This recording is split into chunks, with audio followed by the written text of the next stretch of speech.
कलाकार वियोग में सारा बरचना अंचल कलाकार मान मध्य शोकर छाया खेली बरचना ब्लॉक अंतर्गत सिहा ग्रामर सुरेन्द्र कुमार नायक उर्फ कविन्द्र नाम परिचित से साधारण गरीब परिवार जन्म होई ओडिया लोककला पाला को आपणई परिवार मध्य बहु समस्या थाई मध्य पालारो दूरेई जाई नथिले कारण से कला को हृदय भल पाउथिबारु कौनसी मते कला को न छड़ी वास्तव में कला को दीर्घ 30 वर्ष हेब जीविका भावे बाछि नैथिले।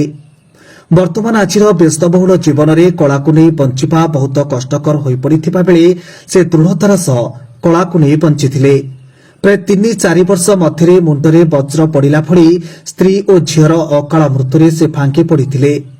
एभली परिस्थिति से भगवान को निकट रे निजको समर्पित करी कला क्षेत्र को फेरी पालारे कमेडी द्वारा लोक मान को हसाइबा समय रे किछि अंश रे मानसिक चिंता दूरेई जाए बोली से कहती।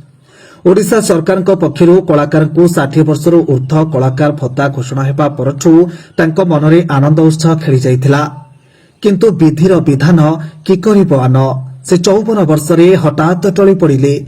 जिलापाल रिलीफ फंड पक्षर साहाय्य सहयोगर हाथ बढ़ाइबा सह सरकारी अनुदान राशि घोषणा करागला और असहाय गरीब बापा मां छेउंड पिला दुईटी भविष्यत अंधार हेबा पूर्व सूर्यंकर रश्मि निजको आलोकित करिपारिबे बोली बरचना ब्लॉक कलाकार संगठनर समस्त कर्मकर्ता आशा और विश्वास। मो ना हूँ रघुनाथ साहू मु सिहा ग्रामर मोर हूँ सांग संगीत मु 30 वर्षर माने संगीत हेले भी सी मोर सहित 25 वर्ष है जोगाजोग करते मु जोटि जाए नहीं जाए पहुँचाए जोटी मो किसी संगीत कला प्रकाश करे सी भी मो पाखे जाए पहुँचती मु भी 13-14 दल को शिखई सी भी मत पूर्ण सहयोग किंतु भगवान को कृपार सी आज मैंने देहांत हो गले सरकार को मुझे चाहूँगी से सरकार किसी साहाय्य करंतु किछि दिन तले स्त्री मरी जाइथिले जो बहुटी बाहार करथिले पुओटी से बहुटी भी चलीगला तापर झीटी मरीगला तापर गोटा एबे भी घर करथिले से घर भी पूर्णांग होइनि माने माने 2 ददा बसैचंती ताधरे से भी एक्सपायर करिगले। मु चाहूँगी सरकार को भगवान को चाहूँगी सरकार द्वारा किसी साहाय्य कले से 2 जण पिला कूलर लगे एति कहीकि मु का ये करुछि। जय जगन्नाथ जय जगन्नाथ जय जगन्नाथ। आपण परिचय देबे। मो जने गायक सुशासन राय बहादुर बांसुमुड़ी। ये जो कविन्द्र नायक टी जो कलाकार टी एक्सपर्ट मृत्युवरण कले विषय किसी कहे कि हाँ कवि बाबू थे जड़े शांति सरल स्वाभिमान कलाकार समस्त साहाय्य करवा सहयोग करवा आ भल संगीत कार्यक्रम करवा आम पाखक आसवा मृत्यु पूर्व 3 दिन पूर्व मत भी देखा करथिले देखा करी भल पिलाटा मु छतिया अच्छी आसला बेलू मोर से फोन है से मरी जाइछन्ति से शव पोड़ा पाखक जाइली तेणु तांकर होची 2टी पुओ आग स्त्रीटा किसी दिन पूर्व होची मरी जाइथिले आउ तांकर झीटा भी सेमती विवाह करते तार गोटे टिकी पिला सी भी होची मरी जाइथिले तेणु एमती दुर्भाग्य सी हूँ काली भल पिलाटा पाला परिवेशन करने जाइए मत देखा साक्षात है देखा साक्षात कर गले मुझे छतिया जाइली खबर पाइली ए प्रकार हूँ अवस्था कब मर सबदा होता सरकार कौन आज्ञा सरकार द्वारा किसी साहाय्य करागले विशेष भाव में आम खुशी हेबू एवं परिवार हूँ टे मंगल कार्यक्रम हो। परिचय देवे ग्राम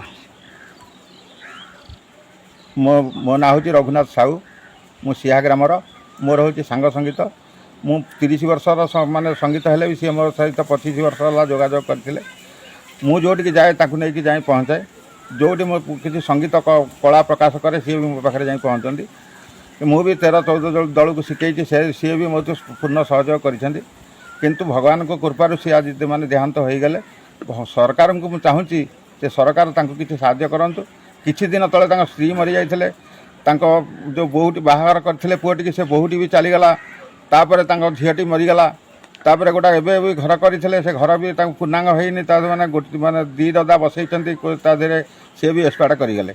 मु चाहूँगी सरकार को भगवान को चाहूँगी सरकार द्वारा किसी साहाय्य कले से 2 जण पिला कूलर लगे ଏତିକି କହିକି ମୁଁ କାବ ଇଏ କରୁଛି। ଜୟ ଜଗନ୍ନାଥ, ଜୟ ଜଗନ୍ନାଥ, ଜୟ ଜଗନ୍ନାଥ। ଆପଣ ଟିକେ ପରିଚୟ ଦେବେ।